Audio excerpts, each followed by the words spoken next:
Thank you very much, Francesco, and thank you very much for this opportunity to visit Milan, which is a city that I love and I know very well. And thank you for coming to hear this story of sustainability this morning. I would like to apologize, first of all, for speaking in English. It's easier for me to tell this story now in English. I hope that you will all understand. And for those of you who are Italian, I have added some key words in Italian which may make the presentation easier to understand. So I used to design products, and always made me very uncomfortable right from the beginning that most of my products very quickly ended up here. And I love nature, and I don't want to be responsible for changing any of it. So I tried for a while some quite interesting initiatives which looked at the way I could be a designer without creating this negative impact on the environment. And I worked with we started various initiatives looking at environmental impacts, but we quickly realized that there was a very strong link between the environmental impact and the social impact. And we developed lots of projects which didn't involve products, but involved changing the way people were doing ordinary things. At the end of this, however, I realized that I was only able to do this really interesting work because my product business was still strong enough that it was kind of subsidizing the good stuff. So it was like I was doing a whole lot of bad stuff that was enabling me to do kind of better stuff that was really interesting. So then I thought, well, how can I earn a living? How can I be a designer, which is the only thing I know how to do, and earn a living as a designer without having this negative impact? How can I actually create sustainability rather than just reducing the negative of what I'm doing? So I thought, well, if I could apply the logic of solving problems, solving instead of industry's problems, solving social and environmental problems, but earning money out of that, well, maybe there was a way forward. So together with a colleague, I put together a proposal. Now, we thought about, well, if we think of problems as opportunities, what is Milan's biggest problem? This is the time when I was still living in Milan. So for those of you who are not so familiar with Milan, have a look as you go out onto the street, if you haven't noticed already, and don't look up at the buildings. Look down at the pavement. Milan is one of the shittiest cities in the world. Sorry to say it. So we thought, okay, if we can make money out of designing a solution to Milan's dog shit problem, then I've got a good point. So we put together this project, and it was a very, very interesting journey that I took, and it taught me a lot about how do you generate income out of a problem? How do you turn a problem into an opportunity? At around that time, I was invited by the Design Council in London to go and work for 3 years. And I went because I thought that actually this way of thinking was really groundbreaking. It was really new. It was really interesting and exciting. And there was a problem doing it in Milan. And the problem was that we couldn't do that project without involving the city council. And, you know, for those of you who are familiar with the way things work here, it's really difficult to work with any kind of public body. And our project would not have worked in this country because it was so difficult to involve the local council. And I thought, England is different. And the Design Council is going to be the right organisation to start disseminating this way of thinking and to explore it further. So I was head of sustainability at the Design Council and developed further this way of thinking, but actually left the Design Council and set up my own organisation, which is called SEED Foundation, because I knew by then exactly what needed to be done. So SEED stands for Social and Environmental Enterprise with Design. So if design is good for business, why aren't social businesses using design to really drive themselves forward? And why aren't designers using their talents to support social business? I decided then to set up this as a design company with a difference. The first and very important thing is I didn't want clients, because clients are always right. So what I wanted to do was to identify opportunities and identify other stakeholders who also were trying to address this same opportunity and this same problem. And therefore, you work together with people, and this is really critical for the theme of this conference. This is not about a classic designer-client relationship. This is about working together with different stakeholders to achieve a solution to a problem that is common to everybody. Also, this is not about technology. I don't believe that there are any... Technology is a great tool, but there are no high-tech magic bullets for the problems we have. It's about creating something desirable. You know, if we want people to change the way they do their everyday things, it's got to be damn sexy. We've got to make it really fun and really desirable. And another problem which we identified, which we needed to tackle, was that the problems we're dealing with are really complex. You know, design, perhaps on its own, just wasn't enough. So the idea of working together with other people who have expertise in different fields is absolutely critical. I'm not going to dwell on this slide, but I would just like to explain what this is about, and just to return to the principle of why I'm doing this. Each one of these coloured lines is a big problem, a global world environmental problem. There are around 12 critical problems, but just to name a few: deforestation, overfishing, climate change, erosion of the soil, overhunting and overfishing. I can go on, but just note that each one of those lines, each one of those problems is going up. They're all going up, and they're all incredibly critical. Each one of those problems is enough to destroy humanity. So we're working, really, even if we're taking a tiny piece of that problem, we're working, thinking all the time in the back of our minds about these issues. Now, the problem is that environmentalists often have this attitude of doom. You know, environmentalists love to tell us those graphs and how bad the situation is. And the problem with that is, well, let me just put it this way. Can you imagine if Martin Luther King, in his time, had said, "I have a nightmare"? Io ho un incubo. Who would have moved? Who would have been inspired by the idea of a nightmare? But he didn't. What he said was, "I have a dream, I have a vision." And with words, he described a vision that 50, 60 years ago was a total impossibility. Nobody believed in that, but could believe that such a vision could come true. And yet here we are, and that vision has become a reality. So what he did was to create a picture in our minds. He created a reality for millions of people that they may never have had the courage to imagine themselves. Now, as designers, what we need to do is to stop fixing problems, and we need to look at the future and to create visions for a sustainable future. And it's really important because visions are so much more attractive than problems. And designers are, you know, really quite good at visions. And not only, but designers are also really good at putting people at the heart of any situation. They are people who have knowledge from lots of different fields, so they go around collecting knowledge from different disparate areas, and then they can prototype and test ideas very cheaply and very quickly. Designers are also natural connectors, and I often describe myself, when people ask me what I do, I often describe myself as a translator. I talk to different people in the same room who come from completely different backgrounds, who would never normally know how to speak the same language. And through a visual capacity, I'm able to translate for them. I'm able to make them understand each other's needs and to bring them closer together. And designers can think in systems, and this is really, really important, because environmental problems, we call them wicked problems. They are really complex, they're really difficult, they're huge challenges. And what we're really designing here is no longer stuff, but we're designing the space between the stuff and the activities. We're designing the relationships between things and between different people. Now, there's a principle here, which is, in England, they call it "I will if you will." And the principle is that nobody really wants to trash the planet. You know, there's nobody here who's going out deliberately to make a mess up of the planet. And yet, people feel, why should I go out of my way to make things better if I see that the other people in this triangle, business, government, and people, the other two people are not really doing their job?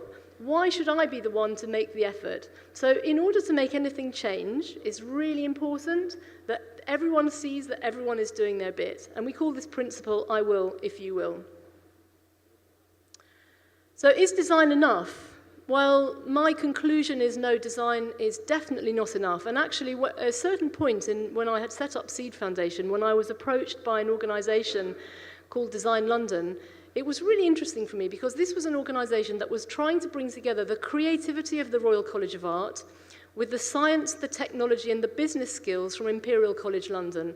And their objective was to give designers business thinking and to give business and technologists design thinking, and to bring them together to work together to address new global challenges, and to change the way in which we're really getting designers to think. Now, John Thacker said this fantastic statement that out there, if you think of each of those problems as opportunities, there's a gigantic opportunity here. Everything in our world needs to be redesigned. We need to redesign the structures, the institutions, the processes that drive the economy. Someone has to do this, and someone has to transform the material and the energy and the resource flows that if we do nothing about that, they will finish us. Now, what he added to this sentence was, do we really want McKinsey to do that, KPMG? Do we really want the big management consultancies to redesign our world? I don't want to live in a world designed by KPMG. So, the problem is, this is all fine and well, but no one is paying designers to create positive environmental futures. So far, the whole design world is dependent on people paying them to do design stuff. So my solution to this is we have to learn to do it yourself. Fai da te. So within Seed Foundation, I decided we needed to set up an experimental project, a business, an enterprise which would prove my point. And I have to tell you, I don't know if I'm right or not. We're still working on it. But here's how we decided to do it. So if you remember the dog poo problem, so we picked a really sticky problem in Milan, and we found a way of addressing it through an enterprise. Here we picked another really kind of quite yucky problem, which is food waste. Now, for me, food waste has always been a huge, how can I put that? I've always really cared about it. It's a really big problem, and I'll explain a little bit why. So in the UK, most of what we put in our dustbins is food waste. UK households are producing an enormous amount of this, about 7 million tonnes every year. And the bad thing here is that a lot of people are buying, most of us buy food in excess. We buy more food than we can eat, and we throw away about a third of the food that could have been eaten, which is a disgrace. It's a crime against humanity. And this is only the waste that consumers are producing.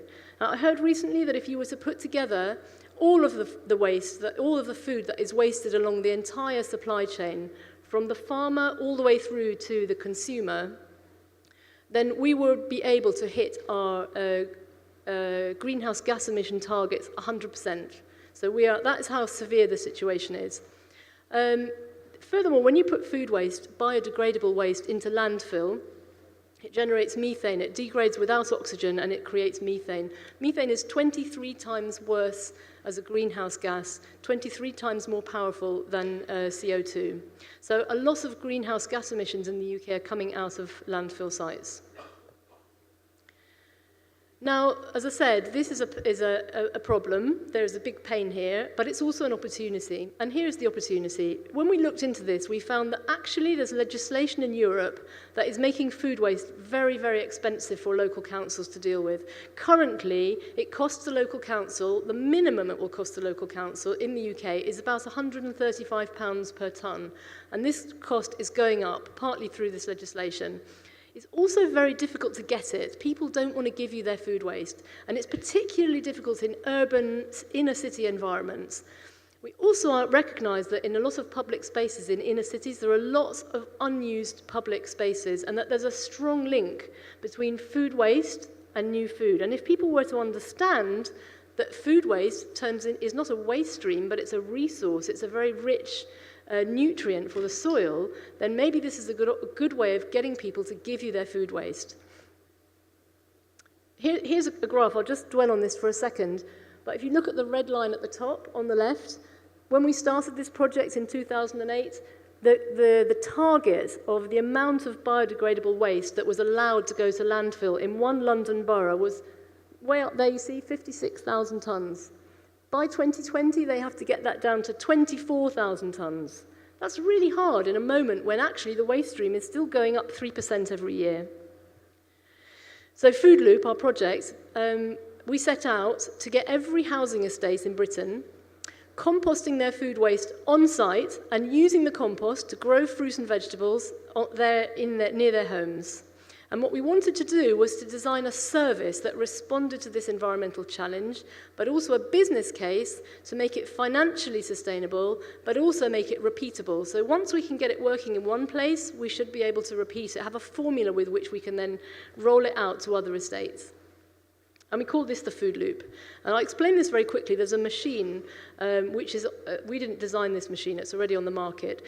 It is called an in-vessel composting machine. It enables food waste to be transformed into compost in a very short amount of time. About 5 weeks is the time it takes altogether. And this is how our loop works. So if a resident collects their biodegradable waste in their caddy, and the caddies are collected by our service, they're put into the rocket where it's composted for 2 weeks, and then it comes out of the machine and it is seasoned. And within that compost, we can plant seedlings, and we can grow food on the estate, and the food is for the residents. And then, of course, they, again, put their peelings and everything into their caddies. Now, as a part of this principle, Be Open was actually fundamental to the way we work. So as a designer here in Milan, designing products, my products are my value, so I cannot share any of my ideas with anyone.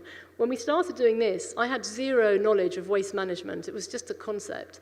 So the only way that I could possibly have driven this forward was by putting down this very simple idea and going out and talking to lots of people. And by doing that, we made lots of friends. We made friends with the government, and we made friends with a local council in London, London Borough of Camden, which is one of the 17 councils of London. And they provided us with a housing estate, which they said, if you can make it work on this housing estate, which is called Maiden Lane, you can make it work anywhere. It's a really tough place. And they bought one of these composting machines for the estate, and we started to research this issue, thanks to the government. And we got together residents from this housing estate, and together with them, we co-designed this service. We wanted to understand what was going to make people give us their food waste, and what's going to stop them from giving us their food waste. What can we do? What can we design that will make this a really great experience for them? And we also started growing food. Now, unfortunately, last year when the crisis came, the local council decided that they weren't going to fund this waste service anymore, and we found ourselves really back at scratch. So we convinced the council to let us keep the machine and keep all the kit if we promised in return that we would find a way of enabling that community to run their waste service without any funding. So we thought, well, okay, how are we going to do this? Now, we thought about what assets we have. What have we got? So one of the things that we have is the compost. It's pretty much the only thing that we're getting out of this process. But the compost is more than compost. It's hugely rich in essential nutrients for food growing. Now, here's an experiment. This is on my allotment where I grow food near to my house in London. And here's one of my neighbours. And she had 2 strawberry beds. And on this one, she's just doing her normal strawberries. And on the other one, which I'm going to show you now, she's been putting our product. And you can see the difference. The strawberries are loving this stuff. So we've got a really precious material that lots of food growers are desperate for. And our plan is to sell this material to urban food growers that are growing in number as well. Here's I've got to show you this. Here's some of my vegetables from last year, grown with this stuff. They are absolutely brilliant. They're really, really, really full and really healthy vegetables. And so we created a new brand for this compost, which is more than compost, and we're calling it Plantify. And Plantify is now being distributed to local allotments. And we've got a new system because if we start selling this Plantify, we need to be sure that we're getting plenty of raw material, that we're able to generate lots of compost. We need everybody on our housing estate to be giving us their food waste. So our plan is to pay them, to reward them for doing the right thing. And we're going to give them credits. Every time we collect their caddies, we're going to be giving them a token, a credit, and they can use that credit to buy Plantify, or they can use that credit to buy seedlings or other things that are going to be used for growing vegetables or even flowers in their own homes.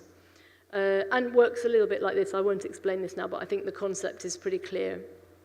So right now we have absolutely no funding, and we've been running this service for about 4 months, and we're looking for funding to make this, we need to buy a little bit of more equipment to make this really work better, and to be able to reward our volunteers who are currently running this system because they believe in it. And we're actually providing local allotments already with Plantify. Okay, so in the background, this Design London thing that I was mentioning before is now evolving, and the Royal College of Art a year ago asked me if I would set up a new department there about sustainability.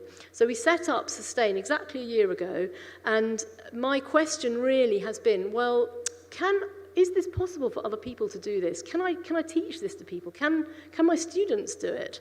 And we began trying this out with our students. Now, I haven't got time to go into detail, but here is some of the examples of student work.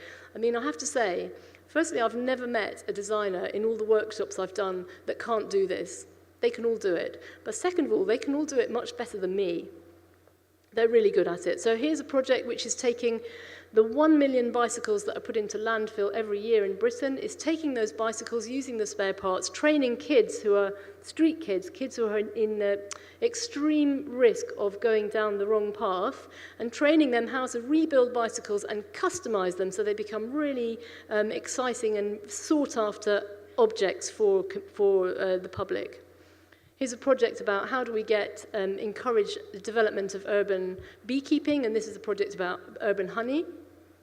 This is a project about providing really healthy, nutritious lunches for city workers in London.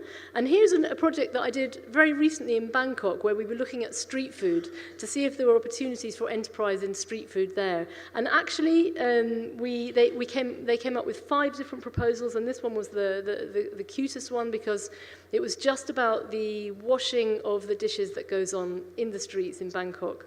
No time to explain, but I'm happy to talk you through it later. So, to conclude, I asking you, is this transferable? And I think the answer is yes, it is transferable. And I think that's probably all we have time for, but thank you very much for your attention. Thank you.